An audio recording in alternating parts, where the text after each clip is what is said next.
বন্ধুরা ভিডিওটি দেখে দেখ গরুটি খাওয়া আরাম করছে পদা জীবনও খাইছে না। আরে বেটা শিক্ষিত মানুষের আলাই থাকুন তুই তো যাস বেটে না করতাতে তো তার খাইতে পারলাম না আয় দেখে হ্যাঁ মিয়া তোরটা মেরে যাইতা শুনবি মাল কে তুমি কে দিবে গেলা আই মিয়া কি আছে দিতে হবে এনু কি দাঁড়ায় কাজ হয় কি দিলে গেছি এই যে মূর্খদের জন্য মাল আমার ঠিক তুই যদি বড় মূর্খ হইতে এনে কি দিলে কষ্ট কি বাজে ভাই আমার কত হইছে? আমার বউ 70 টা হইছে 75 মানে 70 উঠে কত? ফাস্টিয়া তেনে ওয়ান রাখান। বুঝি আমরা অরিজিনাল মূর্খ বিল্লাহ করে জানেন কে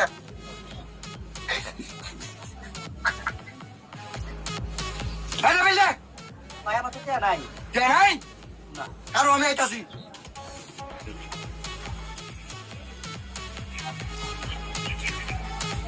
এবার যাইতা শুনি রেটা না তোর লেগে আমি রাত বড় দম তুলে রেখে হারা যাবে না ভাই সারাটা দিন বড় বাইন্দা তুই রস বন্ধ হইছে সাইড হই না পারে তোর মতো শিক্ষিত বার পারে সরঞ্জিত পোলা